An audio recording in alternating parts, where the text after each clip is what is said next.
So guys, till now we have done some basic cleaning of the specific data set that we have actually taken. And then we also merged it, we saw the columns, we renamed the columns, and finally we were able to also change the data type. So this is the initial cleaning process that we will do. Now, after doing this particular cleaning process, what I really want to do is that also make sure that convert this entire data set into another CSV file so that that particular CSV file will basically be consisting our clean data set in short, right? So let's go ahead and first of all, I'm just going to write a comment. Let's save the cleaned data set, right? And the next step, I'm basically going to write df.to_csv. Now, in order to save this back into the CSV format, I will just use this df, which is having my entire data set to_csv. And here again, I'm going to use my same naming convention, Algerian data set. And instead of writing update, I will just say that this is my cleaned data set, right? So cleaned dataset.csv. Now this particular CSV file will get stored in the same location, and anytime if you probably want to work again, you can just upload this particular CSV file and probably start working with this. Now remember, right now when we are saving this particular data set, this index will also be saved as a separate column. Now when I'm actually saving it, first of all, I'll also say one important parameter I'll use it, which is called as index is equal to false. So once I do this, this index will not get saved in that particular data set. Okay. Now till here we have done it. Now let's start our exploratory data analysis. Okay. Now extensively we are going to do exploratory data analysis, and we are going to see different things. Now first of all, this is my df.head. Okay. Now let me make sure that let me make this copy in some other data frame like df1. Okay, so I'll just say df1 or df underscore copy, and I'll just save this particular data set over here. But before saving it, right now in my data set I have day, month and year. This is not that important because right now we are not going to consider any day, month or year. Instead, try to focus or consider these features and try to predict our FWI. So this is the problem statement that we are solving, right? If you are probably solving a classification problem, you have to probably keep this classes as your dependent feature. But right now I'm going to use WFI. Okay. So what I can do is that I can drop this day, month and year, which I don't require it, right? So in order to do that, I'll just use df.drop, and here again, you can press shift tab to see the definition. Here I have to give the labels and the axis. Automatically that particular column will get dropped. Okay.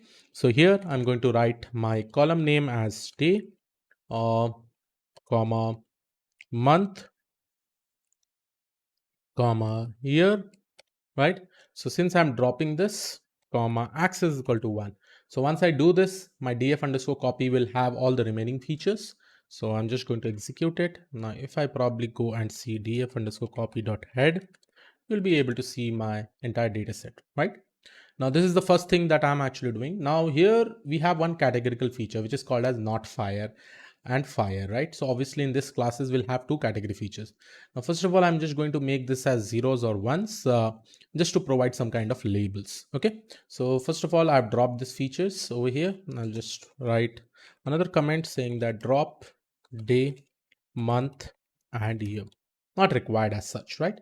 So the second step, what we are going to do is that I'm going to do the encoding of the categories in classes, right?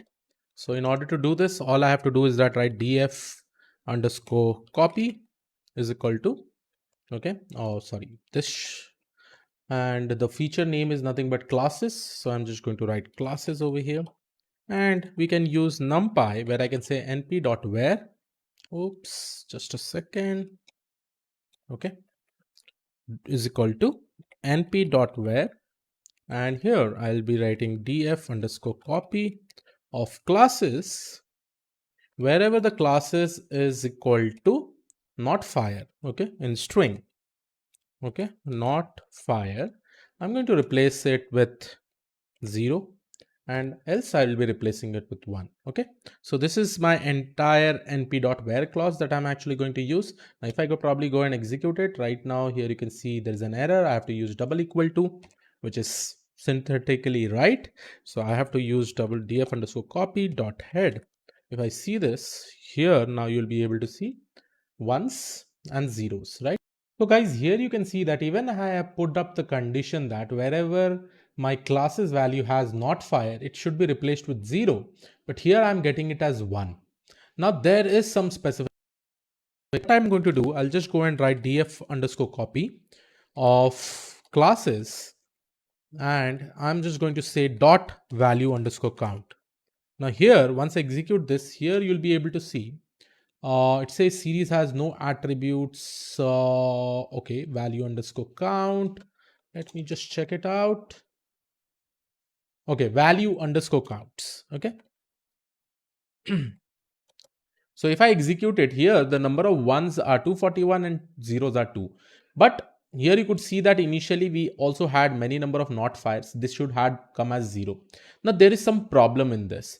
Now what exactly is the problem that we are going to find out over here? Okay. And over here, when I execute one line, df underscore copy of classes dot value underscore counts, here you can see different types of categories are here. Initially, we thought there is only two categories, fire and not fire. But when they were recording this entire data, here you could see that there is fire, there is not fire. Again, there can be fire with some spaces. There can be not fire with some spaces. And these all are considered as a separate value. So obviously 131 is fire, 101 is not fire, but this fire, 4 fires will be there as my categories over here in classes, but it can have some spaces. Similarly, here you can see different categories are there, and these categories are different because there may be some additional spaces that may be present in this classes, right? Now, how to fix this specific problem? Now we need to see that, guys, wherever in the classes not fire is present, right, we have to make sure that we have to make it 0. But over here you can see not fire is present here also, here also, here also. So what we can basically do, so I'm going to just make some changes over here. So I'm going to say dot str dot, there is something called as contains, right? So if I write dot str dot contains and probably use a braces over here. So in short, what it does is that wherever in the classes it contains not fire, it is just going to replace it by 0. Okay, so that is what we are going to do. I think this will definitely give up the solution, guys. See, guys, we got some errors, but I am not definitely going to remove those specific errors. I want to really make sure that whatever errors I face, you should also be facing and you should also be solving along with me. So now here you can see that my classes have become 0, right? Before it was not coming. And probably if I go and see tail, here also you can see I'm getting it as 1 and zeros all. Now if I probably go ahead and execute it again, this df underscore copy of classes dot value counts, here now you'll be able to see I'm having 137. So this is how we have fixed this specific issue. Please make sure that you always see the output categories what it is, right? So this is basically my categories in classes, right? So please make sure that you always make sure you check all these things before you go ahead. Okay. Now let's go ahead and solve more things, and now we'll try to do some kind of visualization. And the first visualization that we are going to do is that since we have many features as numerical features of floating point variables, right?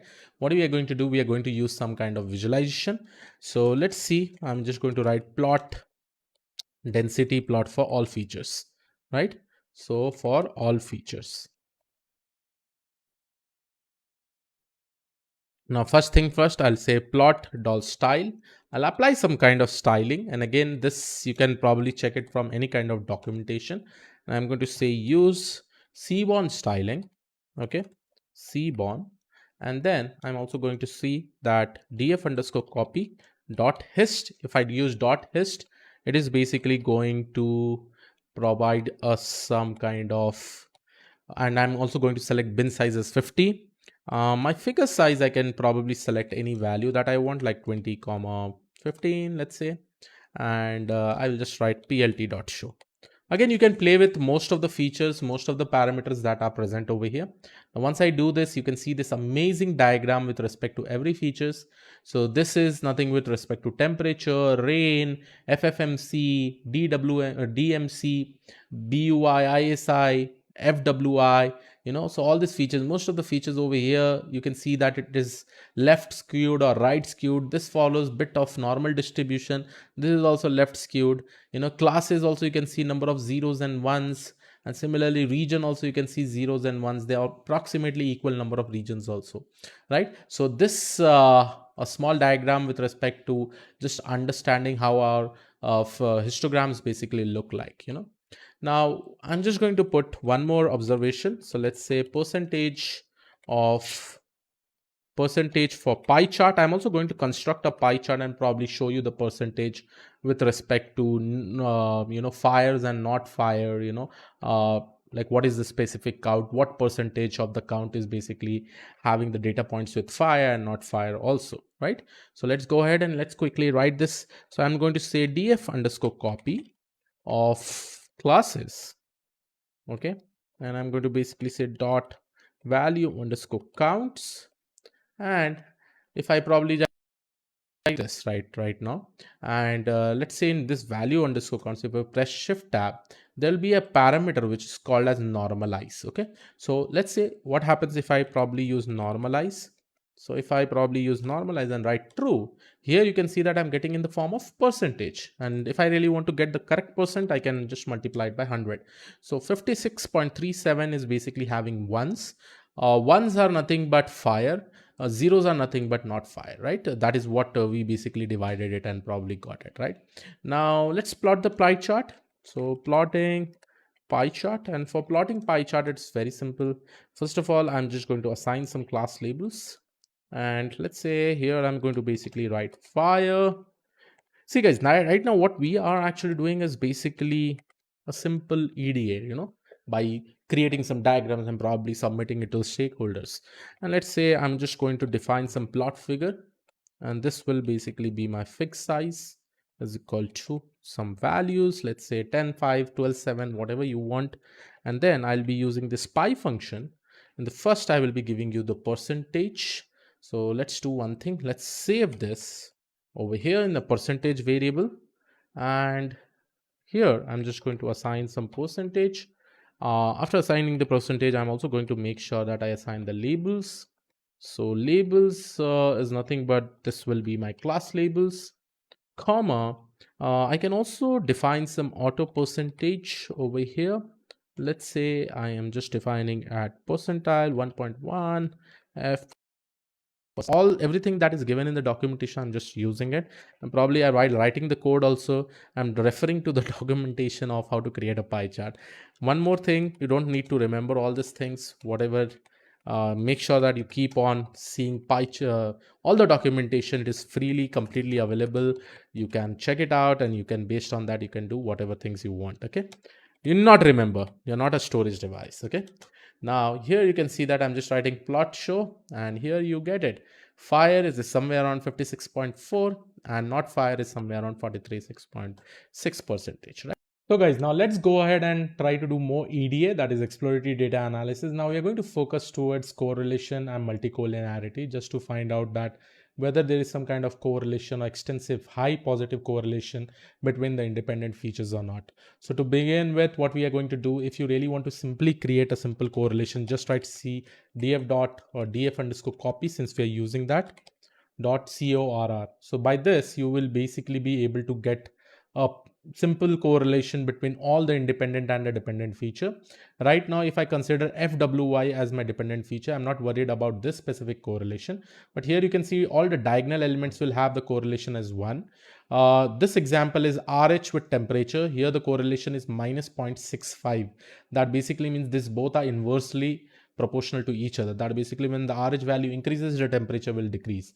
If you see rain and temperature, right? If rain is heavy, temperature is going to decrease. So this is also having a negative correlation, right? Here you have positive correlation with respect to FFMC, right? Here you can see with respect to temperature, when this is 0.67, it is just saying that FFMC and temperature has a positive correlation of 0.67. That basically means when FFMC value will increase, then there is chances that the temperature will increase. Similarly, you can check out all the other things. Now here, obviously, how to do the feature selection, that I'll be showing you during the model training phase. But here you can definitely see some kind of idea, you get that how the correlation is basically happening. Now probably if you really also want to display this in the form of a graph, you can also use Seaborn, and probably there is something called as heat map. Inside this heat map, all you have to do is that just provide your data of the correlation, automatically it will be able to plot it by using all the specific parameters. So it shows that it plots a rectangular data as color encoded matrix. Okay, so if I probably write this as df.corr, that is giving my correlation, here is a graph that you can basically see, right? So the more lighter side, towards the lighter side, that basically means higher correlated it is. So in short, over here you can see FWI and FWI, obviously it is very highly correlated. But if you see with BUI also, it is highly correlated, more than at least 80%. Now here you can see FWI and BUI, right? So this is my FWI and BUI. This is the correlation color that I specifically have, see over here. And if I probably see FWI and BUI, BUI is somewhere at this point, right? BUI over here. So here you can see 85% correlated. So this color marking will just give you an idea that how much correlated a specific feature is. But right now FWI is my dependent feature. So definitely I see good amount of correlation with respect to all the other values. Here you can see this is 92% correlated with ISI, right? Similarly, if I probably see 85%, 71%, 87%, this has many features that are very, very completely nicely correlated or positively correlated. Here you can see some examples of negatively correlated. Here also you can see some examples of negatively correlated. So with the help of heat map, you can definitely do it. The other thing is that you can also change this figure size to a little bigger one so that you can also see to it. Okay.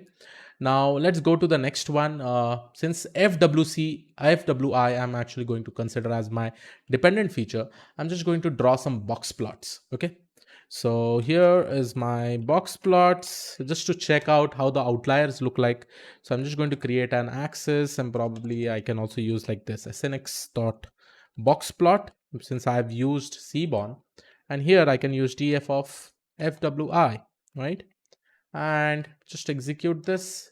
Here you can basically see some amount of outliers are there, not maximum, but this will basically give you a 0 percentile, 25 percentile, 50th percentile, that is median value, 75 percentile, and this is basically my 100 percentile, and these are all of the outliers. So this is the data that you can see. You can also use some other color. Let's say if I say color is equal to green, so here you can also see color is equal to green with this specific things, right?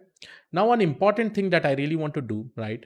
Now here, if I probably show you my df underscore copy, right? Or let's say df dot head, since copy is uh, basically we have removed month and year. So here you can see for every day for a specific month, data will be there. And if you probably see this entire data set, you have data from June, July, August, right? Now what I'm actually going to do, we are going to basically do the monthly fire analysis, which is super important for this. And obviously from seeing this data in the summer season only, more fire will happen, right? And that specific graph, this graph that I'm actually created, will provide you that specific information itself. Okay. Now the first thing that I'm actually going to do is that I will just use df underscore coffee. So let's say first of all, and I'll try to plot it region by region, we'll try to do the monthly analysis for Bijai region and then for the other region also, right? Two regions we have. So first of all, I'll just write df of temperature, and here I'll say df underscore copy dot let's do it for the entire df itself, because there I have the monthly data information. From df underscore copy I've already removed it. Okay, so here I'll write df loc of df of region, and the condition that I'm actually going to put over here is that my region, let's see where it is getting closed. This is getting closed over here. I don't require this, so let me just close this. And if I probably write equal to 1, right, and then try to probably use this entire data like this by closing it, then I will be getting all the information with respect to that. Let me just write plt dot subplots, and here I'm going to just use some figure size is equal to, let's say 13,6. Okay, then sns dot set underscore style, And here I'm just going to use my white grid style. And guys, these all are there in the Seaborn. Amazing stylings, right? And I can use count plot, right?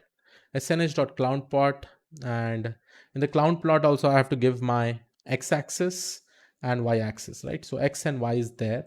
So here the x-axis will basically be my month, whether it is 6th month, 7th month, or 8th month. There is also a parameter which is called as hui, which will basically help us to categorize our data based on classes. Then I have my entire data is equal to df. Okay, the entire data I'm actually going to give, and let's execute this. Now here you can basically see on the 6th month, right? And I have so many categories right now over here. So let's do one thing, okay? Directly applying on df, right? Instead of applying in df, I will just try to make a copy of this. See the conditions that I've actually written, right, while using df underscore this one, right? This basically happened in df underscore copy. I can do the same thing in df, right? The entire data frame, then probably I'll be getting a good example of this. So here I'm going to write df of classes wherever this is there, remove it, not fire 0 and 1, okay? And probably 0 and 1, instead of writing 0 and 1 here, I will specifically write not fire so that my conditions look good, right? Fire. This just to show you that how my diagrams will look like. Now here you can see on 6th month, right, they were maximum not fire. On 7th month, fire increased. On 8th month, fire increased more. So you can definitely say that on the month of August, the fire was quite huge, quite huge. Okay. Here you can basically give your X label and Y label. X label is obviously month. On the Y label, you can set like let's say, by default it is count, but number of fires you can basically write it as plot Y label, right? Plot Y label, and here you're basically saying that, okay, number of fires, right? And here I'm going to also make sure that I'll write a weight parameter, and this will basically be my bold parameter, okay? And I'll also provide my X label saying that number of this will be months. By using this weight is equal to bold, you'll be able to see that the x-axis value will be a little bit bold, okay? So here I'm basically going to use bold. Let's see how it looks like. Yeah, months and number of fires is coming up well. This is the fire analysis for the region that is Bijay region. So I would also suggest you to write a title over here. So here let's go ahead and write a title. So I'll say plt.title, and this here you can basically say fire analysis of Bijay Bejaya. I hope I'm pronouncing it right, right? Bejaya region. And again here also you can basically specify your weight. And here I'm going to just specify it with bold. Now this may look better. This looks better. Now I'm getting this particular graph. You can save this graph and also give it to us. But at the end of the day, you have to make sure that you have to give proper observation. Now in this case, you have to write an observation saying that the maximum number of fires occurred in the month of August.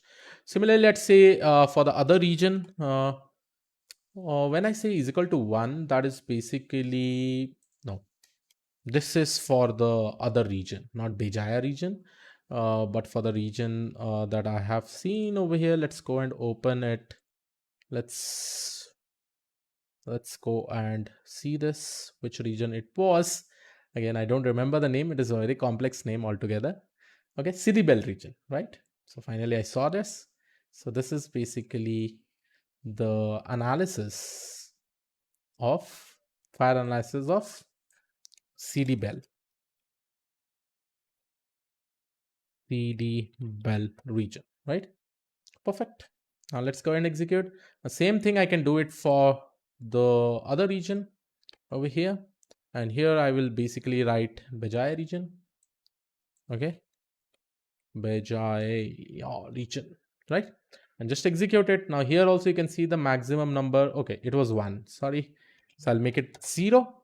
So here also you can see maximum number of fires were occurred in eighth month only. Now, quick observation that we can actually make out of both this diagram is that I'm just going to paste it over here, which is super important for everyone. And this observation is super important. Let me create it markdown and just exit. It is observed that had the most number of forest fire for both the regions, and from the above both plots you can understand few things. Most of the fire happened in August, and very high fires happened in only 3 months: June, July and August. Less fire was in September. Obviously September was less fire when compared to not fire, right? So yes, this was the basic EDA that we have actually done. One important thing that we can also do is that we can also check on temperature. We can check on different things by creating bar charts and all. But I think this is more than sufficient to talk about over here. You can also analyze temperature, use this kind of charts, whatever you want. You can definitely do that. If you really want to go ahead with each and every feature, you can definitely do that. Now in the next video, we'll start our model training. Finally, you'll be able to see that we have done the proper EDA of all the data set over here. Now in the next step, we'll try to do the model training. Okay. So here, I'll see you all in the next video. Thank you.